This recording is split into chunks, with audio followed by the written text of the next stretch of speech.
The water stretches out like a silent witness.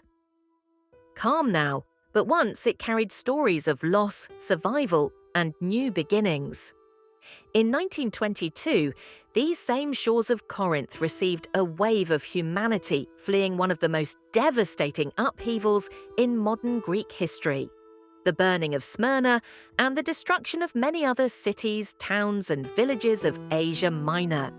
Smyrna, a cosmopolitan jewel on the Anatolian coast, was home to Greeks, Armenians, and others who lived and thrived there for centuries. But in the final days of the Greco-Turkish War, tragedy struck. A fire consumed the city, thousands died, and hundreds of thousands were forced to leave everything behind. They came by boat, exhausted, terrified, with little more than what they could carry. Many of them landed here, in Corinth, where the salty air was the same, but everything else was foreign. Let's land and explore the city. Today, nearly a century later, traces of their journey still remain, hidden in plain sight.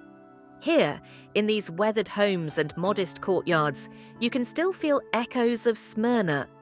The houses were hastily built in the early 1920s, small and simple, part of emergency settlements meant for temporary shelter. But for the refugees, this became permanent life, and they built a whole community here. Let's now enter the local museum. Inside these homes, generations have grown up with stories whispered in Asia Minor dialects of grandparents who escaped the fire, who rebuilt from ashes. Their lives were not easy, but they endured with dignity and resilience. You are now standing outside the church. In the very beginning, the church was just a wooden hut, but everyone pitched in to build this new one, which still stands. Let's go inside. Faith was one of the few things the Smyrna refugees could carry with them. This church was built not only of stone, but of memory. And one of the iconography you see in front of you is from a church in Asia Minor. Somebody saved it from destruction and transferred to Corinth. Even today, the scent of incense carries the weight of those first prayers in exile. Pleas for strength, for peace, for a place to belong. Let's now visit a descendant from the refugees. Yaşar. Everyday life for the refugees was a struggle. Mrs. Vasiliki explained that her family had to take work in the fields and in the raisin industry. Their life and status before was erased, but they learned to thrive in the community thanks to the church and their school. And her family and the minor Asian refugees in general brought new ideas to Corinth and Greece. New culture, music, industry, and the working hands and brains helped Greece thrive then and now.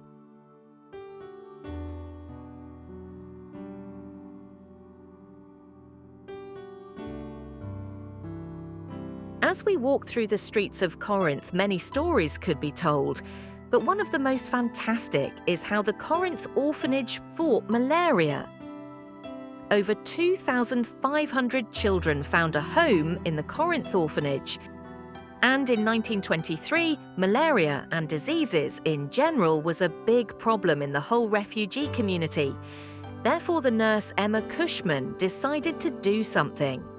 Together with nurse Alice Carr, they traced the malaria epidemic to the local swamps. The strongest children from the orphanage and 2 squadrons of soldiers now dug 100 miles of drainage ditches to dry out the swamps.